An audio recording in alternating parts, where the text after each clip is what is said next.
everyone. Happy Friday. So, there is a lot going on in Congress. And once again, we are a little over a week away from another government shutdown, like always. And we're going to get into that today and then everything else going on because it's just very crazy right now in the world. So, there was a closed door meeting in the House, and Republicans discussed stopgap measures, including this new laddered approach, which would fund parts of the government until early December, and then the rest would be approved in like mid-January. And I watched a podcast or listened to a podcast earlier today where they explain this a little bit better, but there's 12 appropriation bills that need to be passed. Only like 3 are sitting at the Senate right now. Like they're so behind, like always. And then just like every single time, they have that big omnibus bill that ends up getting passed because they couldn't get everything together in time. So this would basically be like a tiered approach where you pass what you have right now, and then the rest of the chunk of bills would be passed in January, which I think is smart because obviously the way they're doing things isn't working right now. So that's what they're discussing. House Speaker Mike Johnson gave an interview on Fox News where he discussed the plan to combine appropriation bills for Ukraine funding with border funding for the United States. That way, if the Biden administration wants their Ukraine funding, they have to first secure the US border. And I think that is absolutely reasonable to ask. And then with regards to Israel, the Republicans are agreeing with the $14.5 billion in aid. But what they're saying is they're not going to just borrow that money like they've been doing. Mike Johnson stated that the money is going to come from the money that the IRS was supposed to get to hire the additional 87,000 IRS agents that were basically going to go after American citizens. Again, like I think this is absolutely reasonable. It's responsible. Instead of just borrowing the money, they're finding the money and just reallocating. But of course, the Democrats aren't taking this very seriously. Yeah, because they don't take anything seriously. But I have to say, like, I love this. And I agree, it's totally reasonable. Like, we don't need more fucking IRS agents that are, as we all know, specifically hired to fuck the hardworking taxpayers when we allow millions and millions and millions of people to flood our borders who don't pay any taxes. And on top of that, we have no say as to where our tax money even goes. And this administration has spent our hard-earned money on absolute nonsense that we don't even benefit from. So I love this. And I love that he's putting America's border first before Ukraine, even though like our border is so fucked by now that the damage has been done. But at least he's using a common sense approach to trying to balance issues at home with providing aid to our foreign allies. So I can get on board with that. And I think it's a great approach. And it's really putting the Democrats in a position where if they want their funding, if they're going to say no to this, then they're saying no to the Ukraine funding. So it's like he's trying to compromise here, and now it's up to them whether they want to reject it or not. But meanwhile, Senate Republicans put together a proposal that would require Homeland Security to resume construction of the border wall, mandate DNA collection, and push for border patrol retention by increasing their overtime and improving recruiting. And the bill would also see significant restrictions in the federal government's ability to release migrants into the interior. And it would also tighten asylum limits, which are all things that are just common sense that we should be doing already. Senator Lindsey Graham gave a statement saying, quote, "We must make policy changes to reduce the flow of immigration. The world is on fire and threats to our homeland are at an all-time high." Tara, your favorite person, KJP, you want to know what she said about this? She said this proposal is a non-starter. How the fuck is it a non-starter? Are you kidding me? Yeah, but of course she did, because she's basically the spokesperson for Team Destroy America. And this is a little off topic, but I want to play a clip from a couple days ago because she did her usual saying nothing except to say that she's not going to say anything. So I want to play this clip where a reporter from, I think it was NBC News, was asking her about her response to like all the anti-Semitic protests. So just listen to what she says. A lot of videos individuals who've been tearing down signs, many of these taking place in New York City, of Israelis presently being held hostage in Gaza. There have been some tense confrontations that have taken place there. Is the White House's view that these actions should be condemned, the pulling down of them, or that that's a form of peaceful protest? Look, I've sort of kind of seen the reporting here and there. I think it was from last week, There's right? like 30 million videos that got around. No, I know, I hear you. I hear you. I'm just not going to, we're not going to, I'm not going. Is that peaceful protest to pull that down, or should you not be? I'm just not going to go into specifics on that particular thing. What I can say, there are real violent protests and threats that are happening right now. And senior administration officials are aware of these reports, which are deeply concerning. And that is something that we're focused on. Deeply concerning, but I am not going to say anything. And I really haven't seen anything that's going on, even though I'm the fucking press secretary. Yeah. Where else can you consistently like not do your job, not answer questions and still have a job? They might as well just get like an AI chat bot to repeat the same thing. I'm not going to comment on this. I'm just not going to go into it because that's all she ever says. Yeah. And so I just had to play that because it's the same fucking answer every time. But getting back to what you were saying about the Border Patrol and like increasing overtime and improving recruiting, honestly, I don't know why anyone would even want to work for the Border Patrol at this point. Like, isn't it funny? Because law enforcement jobs used to be incredibly competitive, and there were so many restrictions, and most people got passed down because they couldn't, or passed up because they couldn't pass like the stringent background investigations. So they would get turned down for the job.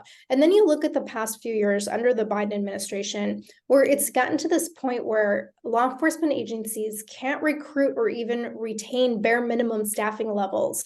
And they have to try and entice people with like hefty sign-on bonuses and promises of cash overtime. And they're basically begging people to apply. And I guarantee that in that process, the standards have been severely dropped for hiring. And now we have several police departments throughout the country who are hiring illegal non-citizens because there's such a hiring crisis. So I'm curious to see if this proposal actually does anything for the Border Patrol retention and recruitment. And maybe they'll just start hiring illegal migrants to police illegal migrants. Yeah, I'm sure that's going to work out great. Well, and that's the thing, like the Biden administration, they want to use that funding to like basically process more people and give more people asylum, where the Republicans are saying, no, like close the border. So it's two completely different ends of the spectrum. And I just can't believe at this point in time, they're still admitting they want an open border, the Democrats. So the other thing going on in the House is Rep. Rashida Tlaib was censured due to her being outspoken and criticizing Israel and continuously promoting false narratives, including making false accusations that Israel was the cause for the rocket that hit the hospital in Gaza, despite numerous sources that consistently proved otherwise. And all but 4 Republicans voted to censure her. I would love to know who those 4 Republicans were. And 22 Democrats actually ended up joining in. And we talked about this on Wednesday, but Tara, like I just have a feeling, I feel like this Israel conflict could be the thing that might possibly bring the Democrats and Republicans somewhat together, like at least in a place where they can find some common ground. Well, it's interesting because like you've even got Democrats saying that Tlaib went like too far with her anti-Semitic rhetoric. And I think a lot of it has to do with the fact that there are so many Jewish people who hold positions of power in the United States, and they're Democrats for the most part. Like, look at what's happened recently with Senator Bernie Sanders. Like, he's a hardcore socialist progressive libtard, but he's also Jewish. And so he's been denouncing the anti-Semitism. He's not getting on board with the idea of calling for a ceasefire like many members of Congress are. And he's outwardly stated he doesn't believe a ceasefire would be possible with an organization like Hamas. And so obviously you've got the rest of the, pro-Palestinian libtards who are angry because he's not going along with that narrative. And so it is causing a divide in the Democratic Party. Yeah. And then, on Wednesday, we discussed the absurdity of Kamala Harris saying that Islamophobia is the primary concern in the US, while it's clearly anti-Semitism. And Yeah. unfortunately, like right after we recorded that, we heard the news that a Jewish man by the name of Paul Kessler, who was a 69-year-old, died in an apparent homicide during a pro-Palestinian protest in California. And I guess there was an altercation with one of the protesters. And according to a Newsweek article, Kessler was waving an Israeli flag when he was confronted by this group of protesters. And he ended up getting beaten over the head with a megaphone and died of blunt force trauma. And so the death has been ruled a homicide, and the medical examiner's office said, quote, the Ventura County Sheriff's Office is investigating the incident and has not ruled out the possibility of a hate crime, end quote.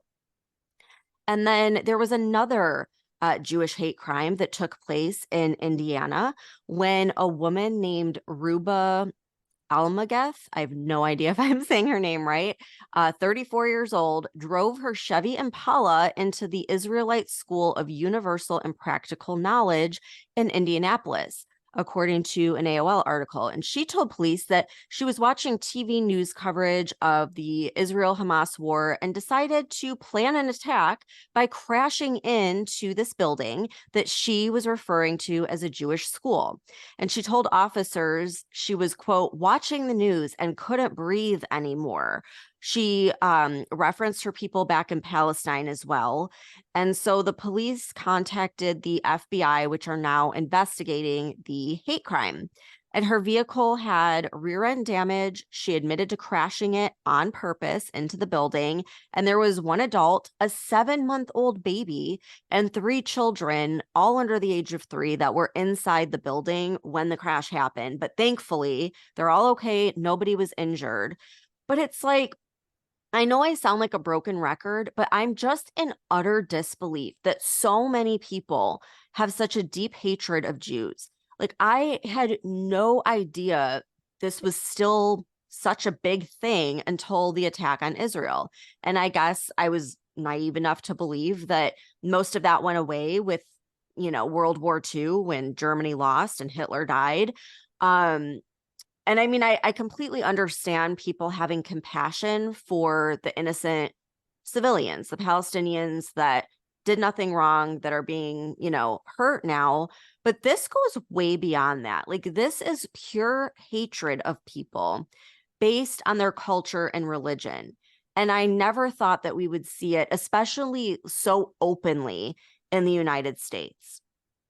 Yeah, there's a difference between having compassion for innocent victims and being in support of organizations that want to destroy an entire fucking race and culture.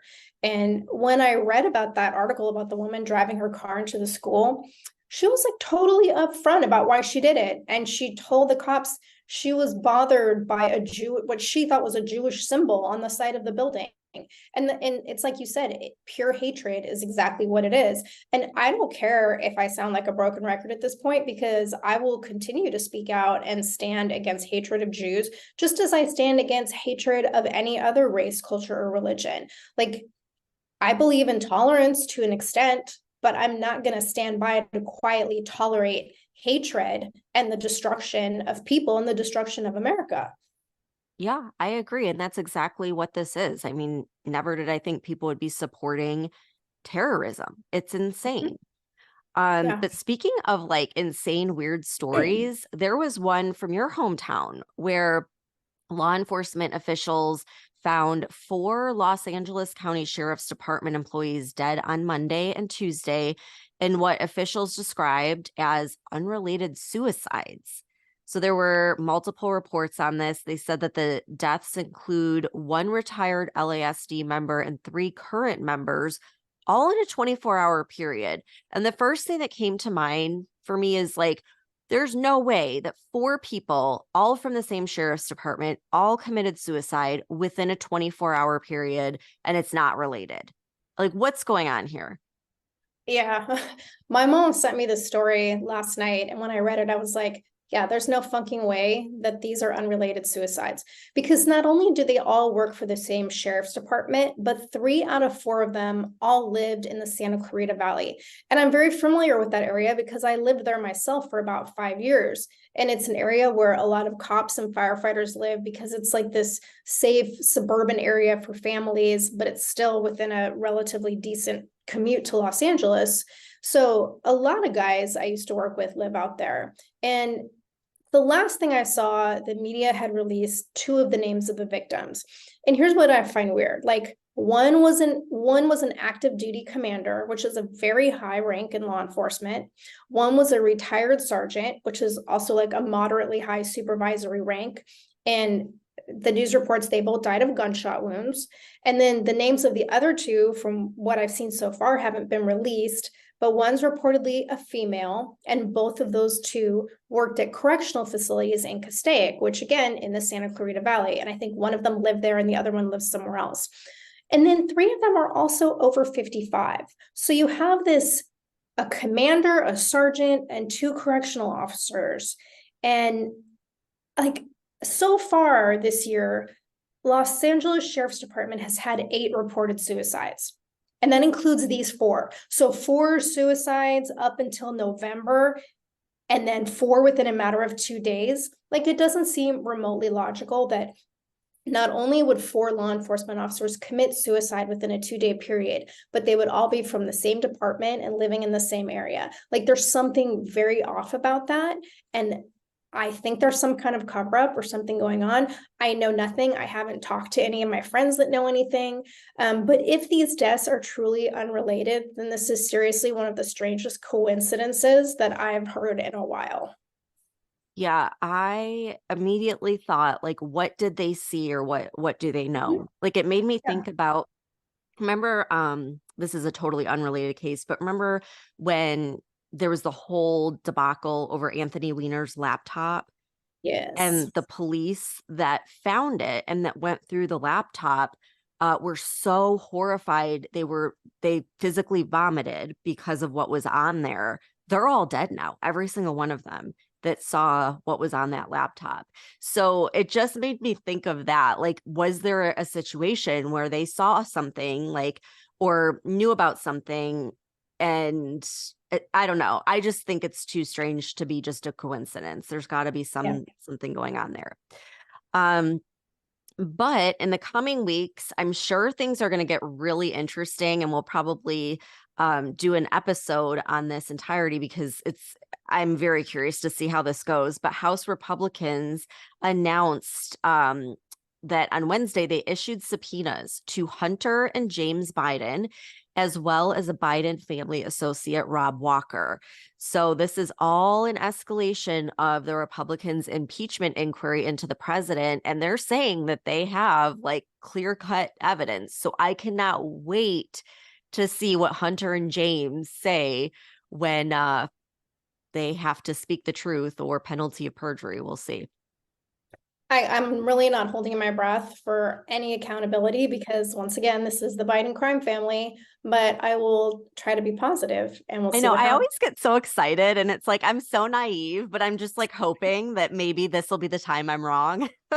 Yeah, you get Perfect. excited and I'm like, yeah, this is going nowhere, but we'll see.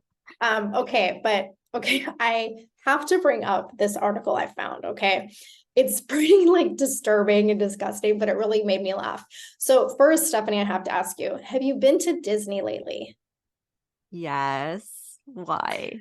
Okay. I'm going to be afraid to hear this. I can guarantee it. Oh God. When Okay. you were there, did you see people shitting on the ground while waiting in line to get on a ride? No, I can definitely say I did not see that. If I did, we would be talking about it on this podcast. Because that's apparently what's been happening lately at Disney World. So I read an article in the Daily Caller that I guess also came out in a New York paper, I believe. And it was talking about how Disney World guests are reporting that visitors to the park are pooping on the ground while waiting in line to get on rides. And one of the guests posted on Reddit, quote, "I'm in the queue," which means the line, "for Rise of the Resistance at Disney World. And someone just let their kid take a dump on the floor and then they just walked out and left it. What the fuck?" End quote. Another person responded to that post and stated, quote, "For the skeptics, this actually happened. Fun fact, this was one of 3 shit-related incidents at Rise today. Less fun fact, I was here for all 3 of them," end quote. Okay, I just have to say, I 100% believe this. And the reason I believe it is because that ride, you will see people like lined up all the way through the park to get on that ride. So like I could see these crazy ass people. It's some Star Wars ride. And I mean, it's cool, but like people will wait for hours to get on it. So I could see people like being dumb enough to just like, why not just ask someone to hold your place and go take your kid to the bathroom? Fuck. Well, there's apparently a Disney employee who reportedly claimed that these incidents are commonplace and that the staff has basically just become desensitized to them. And the employee stated, quote, "Bodily fluids no longer bother me after working at Disney. Let's just say that the attraction I work at has what the cast ended up dubbing, quote, the poop hall," end quote, "because of the amount of times guests have gone in there and pooped. We even put up a camera and it didn't stop it," end quote.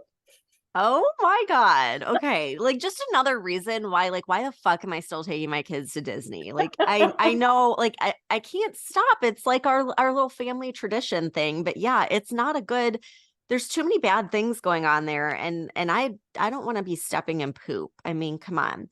It's just crazy to me because when I was a kid, like we went to Disneyland all the time and there was like a dress code and you couldn't get away with shit. And I even went there with one of my boyfriends in high school who had a mohawk and they wouldn't let us into the park. We had to go back into the parking lot and he had to comb out his hair and take the mohawk down because that was unacceptable at Disney. Well, that's the thing. Like they're very much like that. And here in Orlando, where if someone like drops something on the ground, they're right there like scooping it up. And God forbid you're like not parking your stroller in the right place.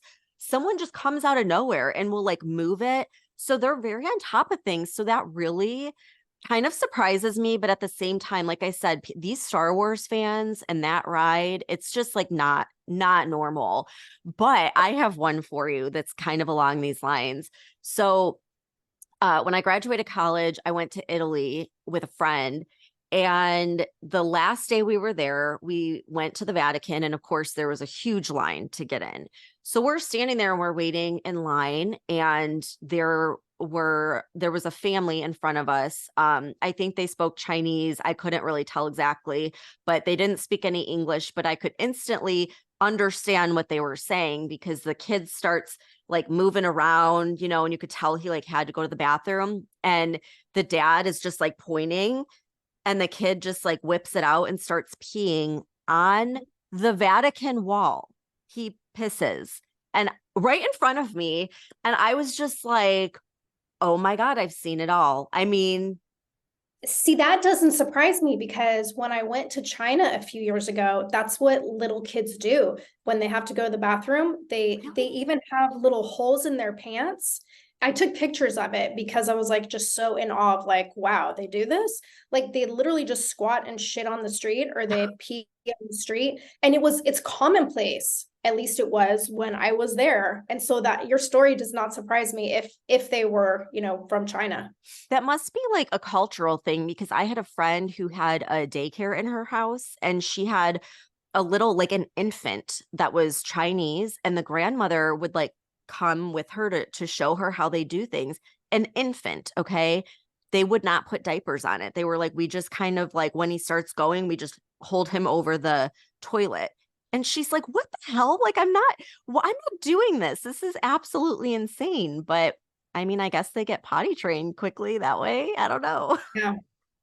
Yeah. Well, that was an interesting story to end on. I mean, it's much better than like the apocalypse or whatever. So at least it's humorous. I'm gonna be looking for it now. Like when I go past Yeah. that line, I'm gonna be like looking. And if I see anything crazy, I'll let you know. Yeah, you'll have to watch your step at Disney from now on.